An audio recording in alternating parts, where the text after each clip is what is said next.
Welcome to NM classes. प्रिय छात्रों, आप सभी कैसे हैं? कोरोना बहुत बड़े स्तर पर फैल चुका है। प्रिय छात्रों, आप सभी लोग सतर्क रहें। मैं 2 दिन से बीमार था, इसलिए आपको मैं क्लास दे नहीं पाया, लेकिन आप सभी छात्रों का नुकसान हो रहा है, तो मैंने सोचा कि आपको क्लास आज मैं दे देता हूं, जैसी भी हालत है, क्योंकि कस्ट जो कंटिन्यूटी है वो बनी रहे। तो आज हम प्रिय छात्रों अशोक के जो बृहद प्रस्तर अभिलेख है और स्तंभ अभिलेख है और जो लघु अभिलेख है उनके बारे में बताएंगे, क्योंकि ये बहुत महत्वपूर्ण है। इसमें से प्रश्न पूछता है आयोग काफ़ी बार। तो इसमें सबसे पहला जो है प्रिय छात्रों, वो पहला जो प्रस्तर अभिलेख है, पशुओं की बलि पर प्रतिबंध। पशुओं की बलि पर प्रतिबंध का मतलब यह नहीं है कि पशुओं का एक तरीके से हत्या नहीं होगी। हत्या अलग एक तरीके से शब्द है और उसका अर्थ अलग है, और एक बलि अर्थ वो अलग है, और एक खाने योग्य वो अलग। कहा जाता है कि वैज्ञानिक कारण भी यही कहा जाता है। ये सबके अपने अपने विचार हैं। इसमें मैं आपको यह नहीं कहूँगा कि आप मेरे विचारों को अपनाएं, या जो और विचारों को मैंने अपनाया है या मैं उनको पढ़ता हूँ तो वह सही है नहीं। लेकिन मैं कहूँगा आपसे कि जो वैज्ञानिक कारण है कि अगर जानवरों की संख्या ज़्यादा हो जाएगी तो मानव जाति के अस्तित्व पर संकट गहरा सकता है, इसलिए भी खाए जाते हैं ये, और इनसे हमें जो आहार है वो प्राप्त होता है, विटामिन है, प्रोटीन सही मिलते हैं। तो इसलिए उस समय भी अशोक ने सिर्फ खाने योग्य ही पशुओं की जो एक तरीके से खाने योग्य छोड़ दिया था। बाकी उनकी निर्दयता और जो बिल्कुल ही निर्दयता थी, जो उनका शिकार होता था, उस पर एक तरीके से पूर्ण विराम लगा दिया था। तो पहला है पशुओं की बलि पर प्रतिबंध। ये पहला पूछता है, ये पहला जो उनका प्रस्तर अभिलेख है वो उसमें क्या है? पशुओं की बलि पर प्रतिबंध। ये पूछता है प्रिय छात्रों, इंपॉर्टेंट है ये वाला, फर्स्ट वाला ही बहुत इंपॉर्टेंट है। दूसरा जो उनका अभिलेख है वो मानव पशुओं का चिकित्सा उपचार। ये मैंने शॉर्ट में यहाँ पर प्रिय छात्रों लिखे हैं, मैं आपको एक्सप्लेन कर दूंगा। आप इसको बस एक हिंट के जरिए आप इसे लिख लीजिएगा, जिससे आपको याद रहेगा। दूसरा इसमें मानव पशुओं के चिकित्सा उपचार, कुएं खुदवाना आदि। मतलब पशुओं के लिए भी उन्होंने उस समय अस्पताल खुलवाए थे और कुएं भी जगह जगह उन्होंने खुदवाए। तीसरा है प्रादेशिकों, राजकों, युक्तों व उनकी प्रत्येक 5 वर्ष में निरीक्षण के लिए प्रजा में, और साथ ही उनके जो उपदेश है और ब्राह्मणों और श्रमणों के प्रति उदारवादी दृष्टिकोण अपनाना, और राज्य में घूमना, एक तरीके से उपदेश भी देना। इनकी 3-4 लोगों की इन्होंने नियुक्ति की थी। इसमें प्रादेशिक थे, राजुक थे और युक्तो थे, और प्रत्येक 5 वर्ष में इसका निरीक्षण भी होता था। तो चौथा है भेरी घोष, युद्ध नगाड़ा। होता क्या था प्रिय छात्रों, उस समय अपने साम्राज्य के विस्तार के लिए कुछ नगाड़ों की व्यवस्था होती थी। तो उन युद्ध नगाड़ों की बजाय जिन्हें कहते थे भेरी घोष, उनकी जगह जो ले ली वो धम्म घोष ले ली। धम्म घोष का मतलब यह है कि अब जो भी कार्य होंगे, जो भी एक तरीके से अनाउंसमेंट होगा, वो धम्म के लिए होगा। केवल जो धम्म की बातें, धम्म के बारे में ही चर्चा होगी। तो इसका स्थान जो प्रिय छात्र ले लिया वो धम्म घोष ने ले लिया। और इसको सबसे अधिक 14 जो अभिलेख है उसने अशोक ने सबसे महान इसको बताया अपने रॉकेटिक्स में कि जो सबसे महान जो कार्य होगा वो धम्म घोष का होगा। अगला है 5वां अभिलेख, धम्म महामात्रों की नियुक्ति। पूछ चुका है ये कि अशोक के 21 अभिलेख में धम्म महामात्रों की नियुक्ति का संदर्भित करता है या उल्लेख करता है। तो 5वां जो उसका अभिलेख है धम्म महामात्रों की नियुक्ति का उल्लेख करता है। छठा है मंत्री परिषद पुलिसनी प्रतिवेदक। प्रतिवेदक क्या है? प्रिय छात्रों, संवाददाता, आज के पत्रकार, संवाददाता। तो जो आज के पत्रकार होते हैं उन्हें पहले क्या कहते थे प्रिय छात्रों? प्रतिवेदक। तो मंत्री परिषद, पुलिसनी, प्रतिवेदक लोगों की नियुक्ति होती थी। वो कौन से अभिलेख के अनुसार? छठे अभिलेख। सातवां अभिलेख है कि जो पड़ोसी राज्य है उनके, चोल, पांड्य, एंटियोकस वगैरह के जो उनके राज्य हैं उनके साथ अच्छा व्यवहार अपनाना। ये नहीं कि उनके जो धार्मिक संप्रदाय है, जैसे आपको मालूम ही होगा कि चोल पांड्य जो थे वो पूर्ण सनातनी थे, तो उनके साथ ऐसा नहीं है कि वो बौद्धों का है तो सनातन की सम्मान नहीं करेंगे या और कुछ नहीं करेंगे। अशोक ने सभी धर्मों को समान सम्मान दिया है। हाँ, वो तो लगे उन्होंने प्रबल रूप से बौद्ध धर्म को संदर्भित किया। उन्होंने जाना, सबसे पहले वो शैवी तो थे बहुत बड़े शैव भक्त थे, लेकिन जैसी कलिंग का युद्ध हुआ उनका हृदय परिवर्तन हुआ। वो समझ गए कि इस किसी भी समस्या का हल हिंसा नहीं, कभी नहीं हो सकता। उसका हल हमेशा अहिंसा होगा। हम किसी को दबाकर उससे जवाबदेही नहीं मांग सकते। उसके विचारों को सुनकर उसकी समस्या का हल करके सिर्फ अहिंसा से ही उसके हलों को हम बता सकते हैं। उसके बाद है जो 8वां, शाही अभिराम यात्राओं का स्थान अब धम्म यात्राओं ने ले लिया। भाई शाही अभिराम यात्रा क्या होती थी? शाही अभिराम यात्रा जो होती थी प्रिय छात्रों, वो बिहार यात्रा होती थी, घूमने हामने का, पर्यटन का, है ना। तो उसका स्थान अब जो ले लिया वो धम्म यात्राओं ने ले लिया। अगला है इसमें नवा जो अभिलेख है, ये भी इम्पोर्टेंट है प्रिय छात्रों, 8वां वाला। नवा है समारोह स्थगित। जो समारोह होते थे नवे जो अभिलेख के अनुसार विभिन्न समारोह की जो उपयोगिता थी उनकी निंदा की गई। उन्हें यह आवश्यक नहीं है कि पूरा एक तरीके से ऐश्वर्य हो या ऐश्वर्य की तरह इसको दिखाया जाए, ये आवश्यक नहीं है। इसका स्थान जो केवल लेगा वो धम्म व नैतिक आचरण लेगा, अर्थात शील।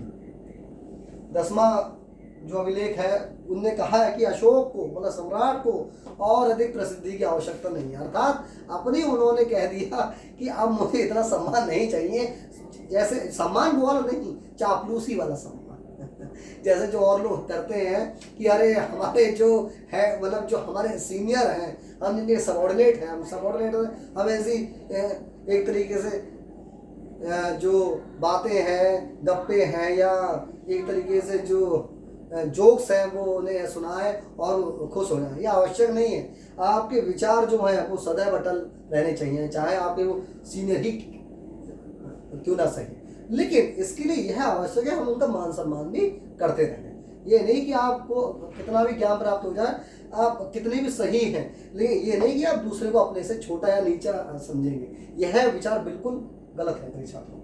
10वां जो अभिलेख है वह है प्रसिद्धि, कि अब सम्राट को और प्रसिद्धि और प्रतिष्ठा की आवश्यकता नहीं है। अर्थात उन्होंने एक तरीके से अपने संन्यास की तरफ एक तरीके से मुड़ गए, पूर्ण रूप से नहीं मुड़े, लेकिन और उन्हें चापलूसी की आवश्यकता नहीं है। वो 10वां अभिलेख है। 11वां जो अभिलेख है वो धम्मिक नीति। 11वां है कि सभी उपहारों में सबसे अच्छा जो उपहार है वो प्रिय छात्रों धम्म का उपहार है। धम्म की नीति का पालन करना ही सबसे बड़ा उपहार है।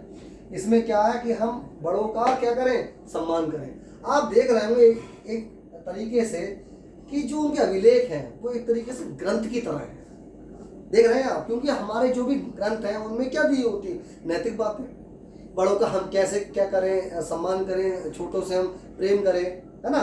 तो वही सब बातें इन अभिलेखों में भी है।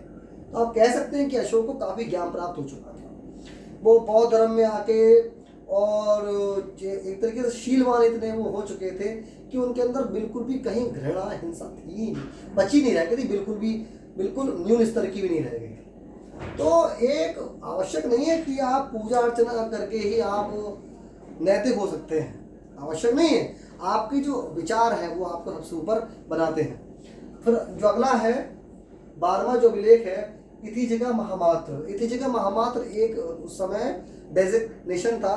डेजिग्नेशन का अर्थात यह है कि एक पोस्ट होती थी, और जैसे कोई भी है, कोई डीएम साहब होते हैं, कोई भी एक तरीके से एक डेजिग्नेशन होता है, ऐसी डेजिग्नेशन होती थी इति जगह महामात्र। ठीक है। तो प्रिय छात्रों ये कौन थे? स्त्री कल्याणकारी के लिए कुछ महामात्रों की मृत्यु हुई थी। इसको कहा जाता था इतिजिका महामात्र पद कह सकते हैं आप हिंदी में।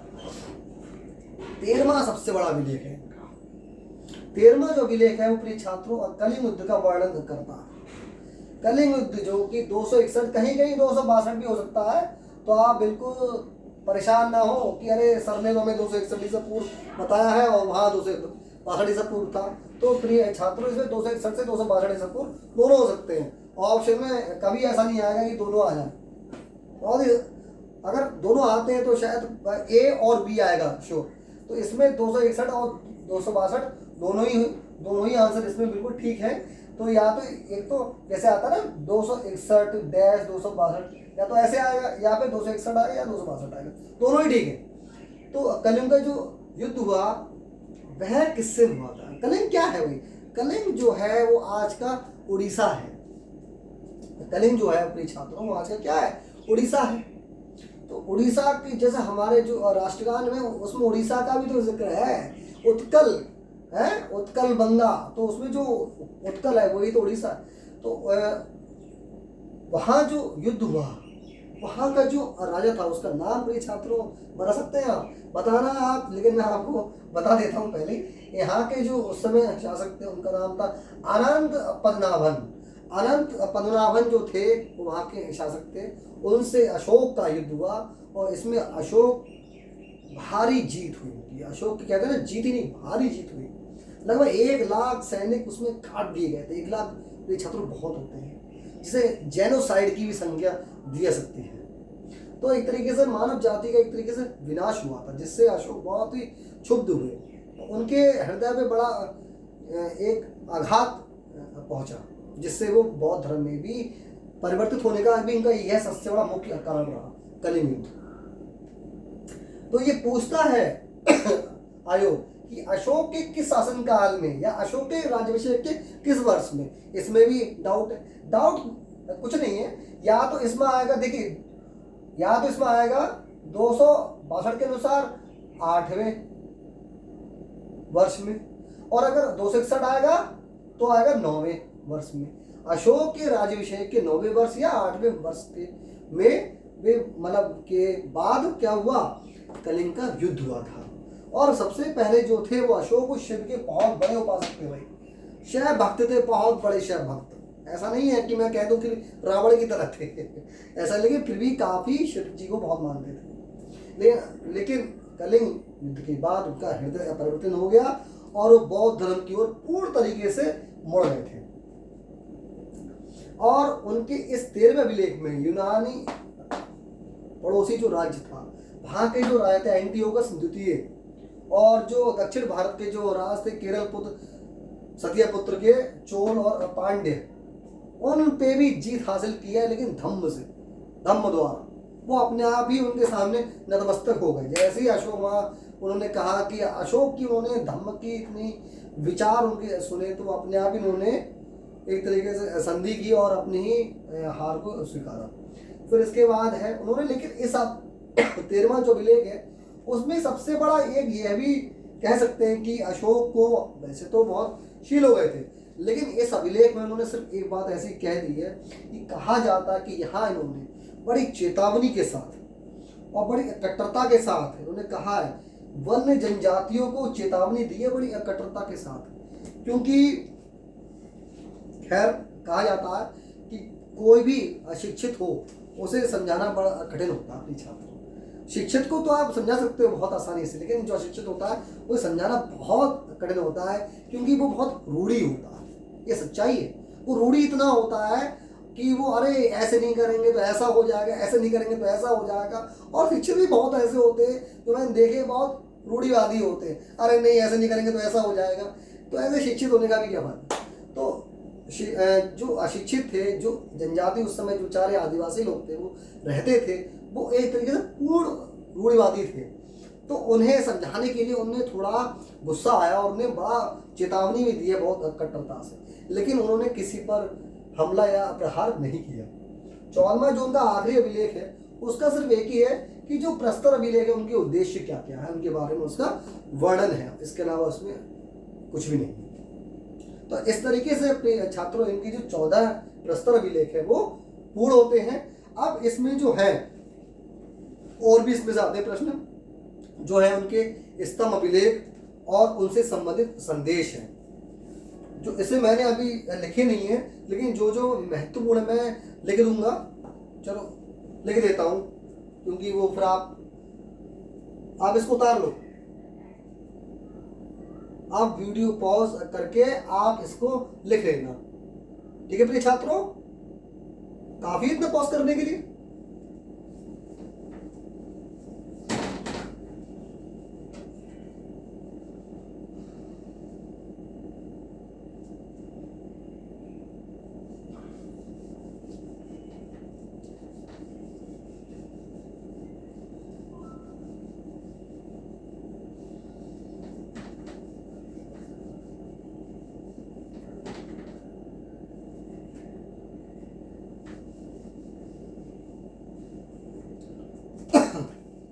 तो इसमें है प्रिय छात्रों स्तंभ अभिलेख।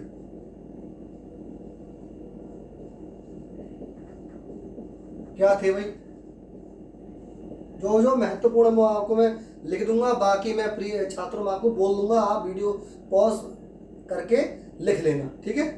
तो इसमें क्या है, स्तंभ जो अभिलेख है वो लौरिया अराराज है, लौरिया नंदनगढ़ है, राम पुरवा है, ये पूछ सकता है राम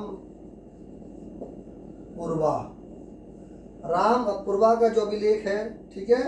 निगाली सागर है, ये पूछ सकता है निगाली सागर। विशेषता क्या है इनकी वो मैं आपको अभी आगे जाके बताऊंगा, ठीक है? सारनाथ का अभिलेख है, स्तंभ अभिलेख है, टोपरा का है, मेरठ का है। तो इसमें प्रिय छात्रों ही पूछता है टोपरा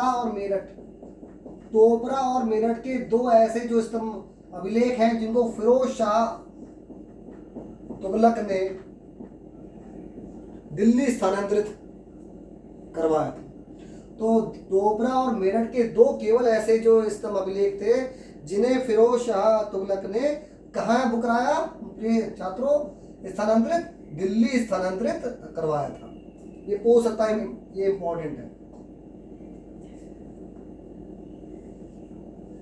हाँ, इसमें मैं बता रहा था आपको कि राम पुरवा का जो अभिलेख है वो एक ऐसा अभिलेख है कि इसमें वृक्ष के शिखर का स्तंभ है।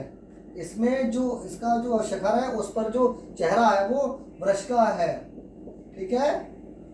और एक वैशाली का स्तंभ अभिलेख है, उसमें जो शिखर है वो वैशाली का स्तंभ अभिलेख है, उसमें जो शिखर है वो सिंह का है, शेर का। और सबसे बड़ी बात, इनमें जो पत्थर यूज होता था वो बलुआ पत्थर यूज हुआ है, जो कहाँ कहाँ यूज हुआ है? उनके प्रस्तर अभिलेखों में भी और स्तंभ अभिलेखों में भी। और कहाँ से आता था ये? वाराणसी के चुनार से। और आज ये कहाँ पर है? सोनभद्र में। इसमें है, ठीक है? ये पूछ सकता है वैशाली का स्तंभ अभिलेख सिंह। अच्छा, इसमें कुछ चीजें हैं जैसे कमल सिंह, ये क्यों बनाए गए थे, है ना? पूछ सकता है। तो मैं आपको बता देता हूँ एक हिंट से ही। कमल जो है वो भारतीय परंपरा के अनुसार कमल का क्यों यूज किया गया है? प्रतीक क्या है? कमल का जो प्रिय छात्रों और प्रतीक इसलिए है कि एक तरीके से पवित्रता और उर्वरता का प्रतीक है कमल। काय का? पवित्रता और उर्वरता का, ठीक है? और उसके बाद है सिंह का अभिलेख। भाई सिंह का क्या वो उसमें उल्लेख है? तो सिंह का क्या है भाई? एक तरीके से प्रतीक सूर्य का प्रतीक है। और क्या है? और बुद्ध का भी प्रतिनिधित्व भी करता है सिंह, क्योंकि जो उनका उल्लेख है बुद्ध जी का वो शाक सिंघा के रूप में भी होता है। और वृक्ष का क्यों उल्लेख है भाई? वृक्ष का जो राम पुरवा का जो अभिलेख है उसके ऊपर जो एक तरीके से मूर्ति है वो किसकी है? वृक्ष की है। तो वृक्ष की क्यों? वृक्ष की इसलिए है क्योंकि वो उपजाऊपन का प्रतीक है, उर्वरता का प्रतीक है, मतलब उससे खेती होती है ना, इसलिए। फिर है हाथी।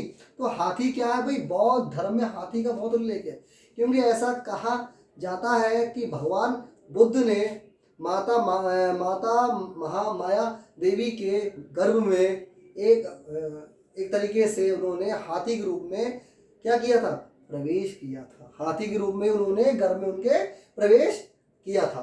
ठीक है। और उसके बाद है चक्र पहिया का उल्लेख। तो धर्म चक्र पर एक तरीके से धर्म चक्र का भी क्या करता है, प्रतिनिधित्व भी करता है चक्रा पहिया।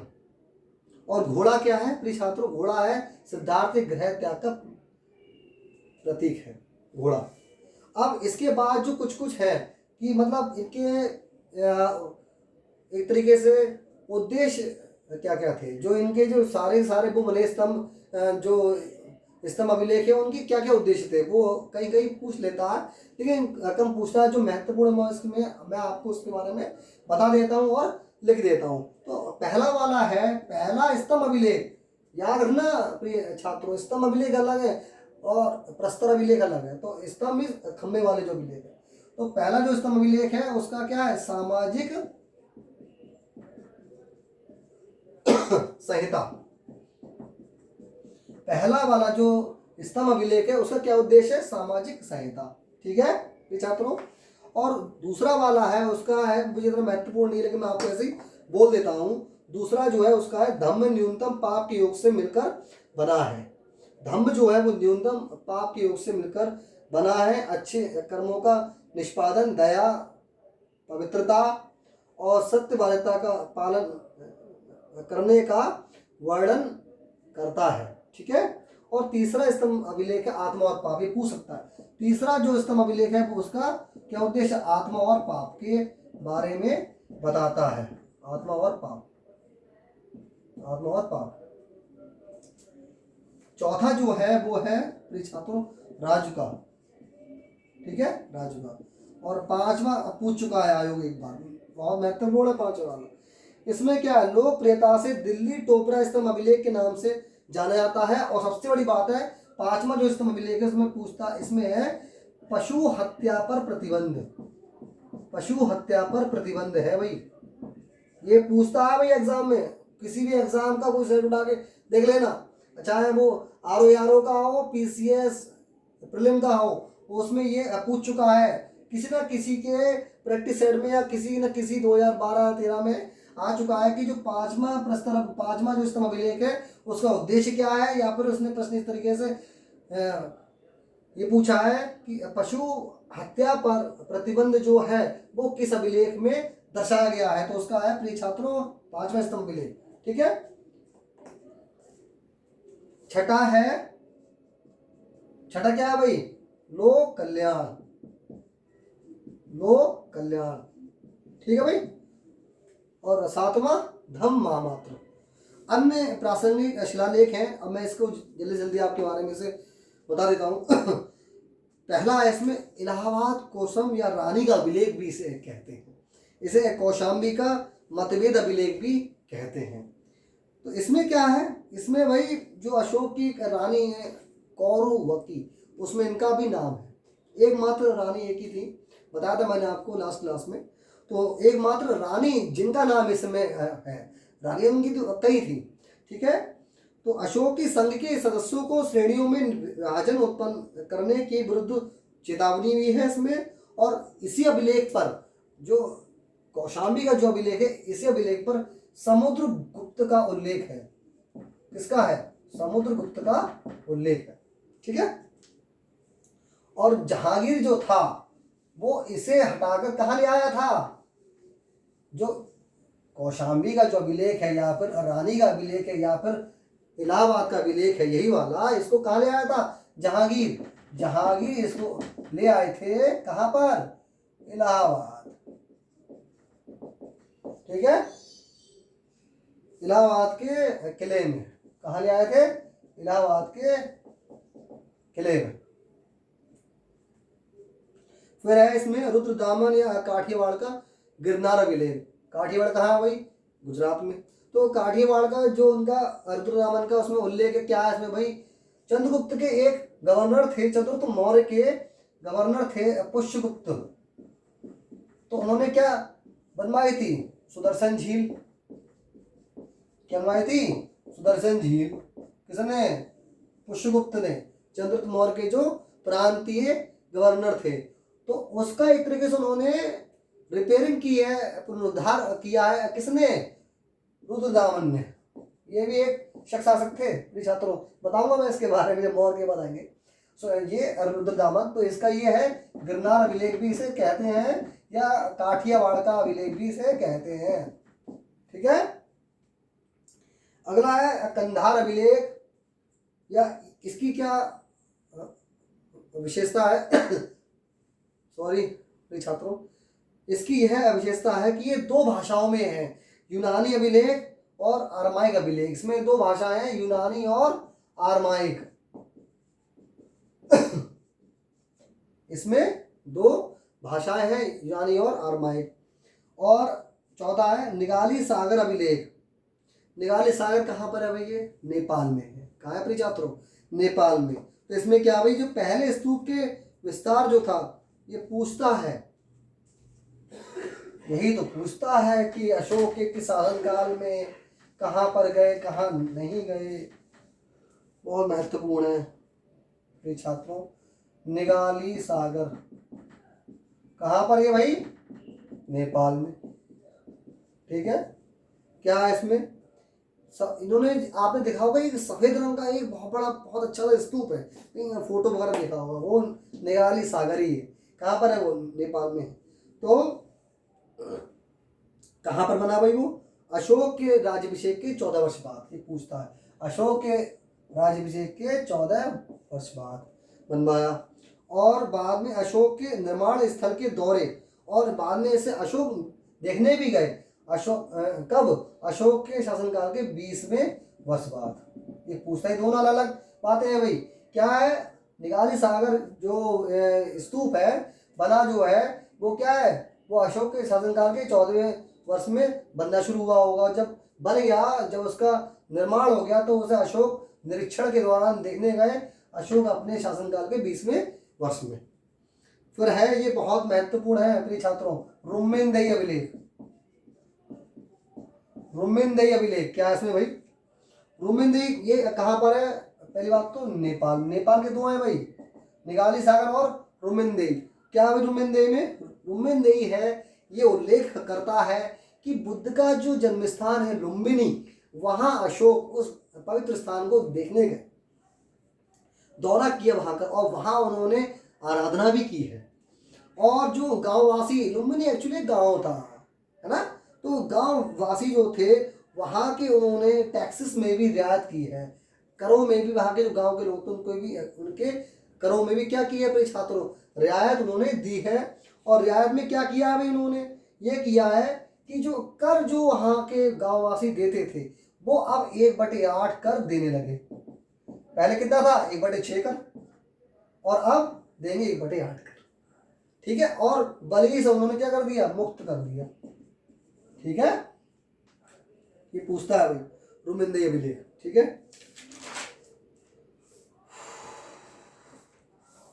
अब अगला है प्रिय छात्रों सन्नाती अभिलेख।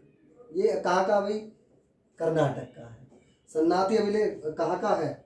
इसे लिख देता हूँ, ये तो आप सब ने लिख ही लिया होगा थोड़ा बहुत।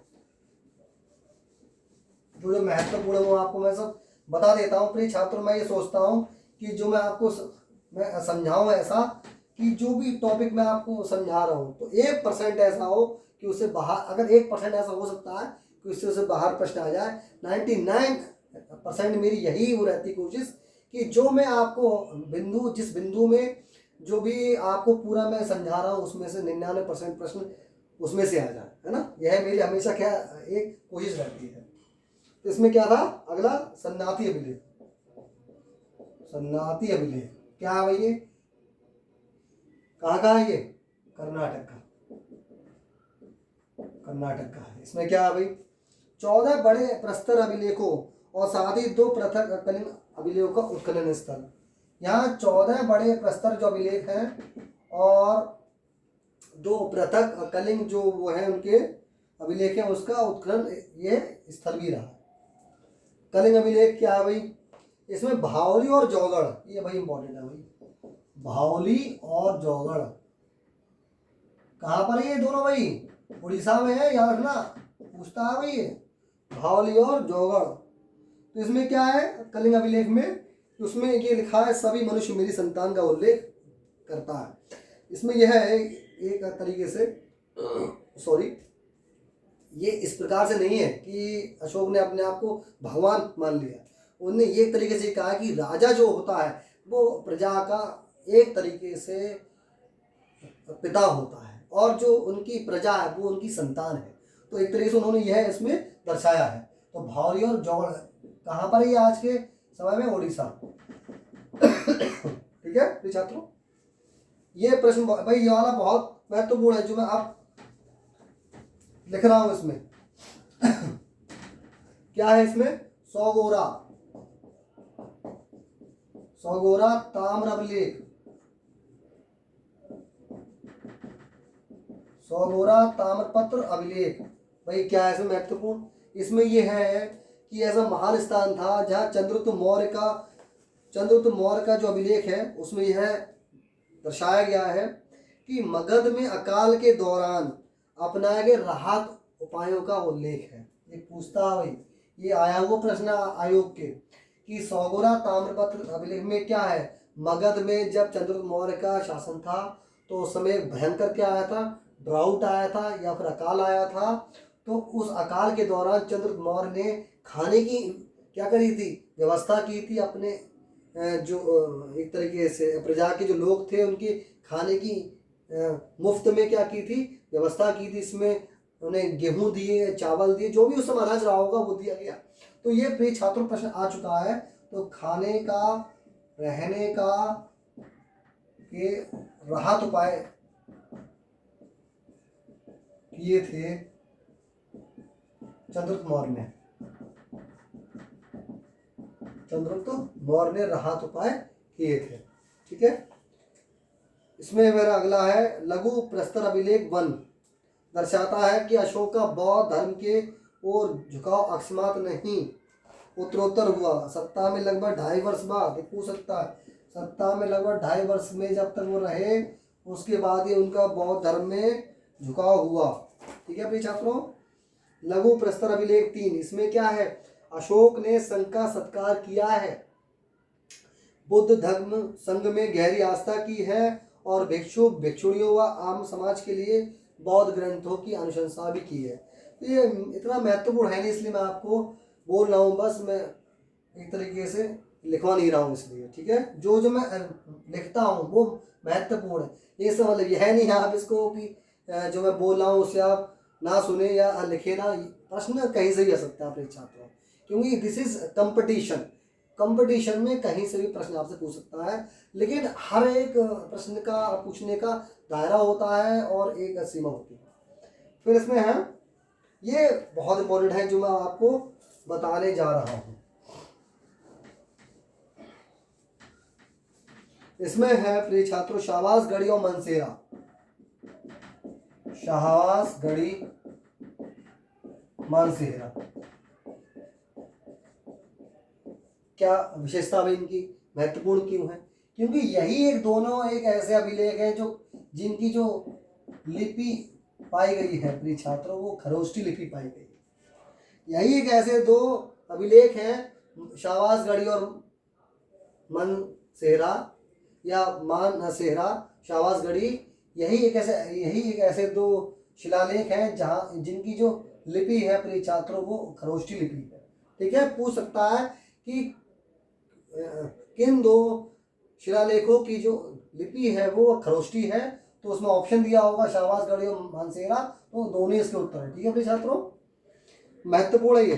फिर अगला है ब्रह्मगिरी। ब्रह्मगिरी क्या है? लघु प्रस्तर अभिलेख है। इसमें 1 और 2, जो पहला और 2 मैंने आपको बोले थे अभी, उसमें स्थानीय प्रशासन के बारे में बताया गया है। फिर इसमें आखिरी एक महत्वपूर्ण लाइन है कि ये प्रश्न भी आ चुका है, अशोक ने जो बराबर की गुफाएं दान में दी थी, क्या दिया अब इन्होंने दान में? बराबर की गुफाएं। तो किनको दान में दी? उन्होंने दी थी आजीविक संप्रदाय के लोगों को।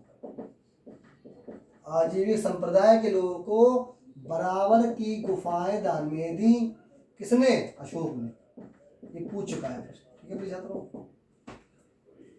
तो ठीक है प्रिय छात्रों, आज की क्लास को हम यहीं रोकते हैं। थोड़ा मेरा स्वास्थ्य भी सही नहीं है, तो जितना मुझसे हो सकता है मैं कोशिश में रहूँगा सदैव आपकी सेवा में। तो आगे जो अब बताएंगे हम इसमें, वो मौर्य प्रशासन और उसके जो तरीके से उनका एडमिनिस्ट्रेशन क्या था, जो उनके डेजिग्नेटेड जो उनके ऑफिसर्स थे वो कौन कौन उस समय होते थे, तो बताएंगे इसके बारे में। तो इसके बाद जो क्लास होगी वो प्रिय छात्रों मेरे हिसाब से इसमें अभी 2 क्लासों की और आवश्यकता है।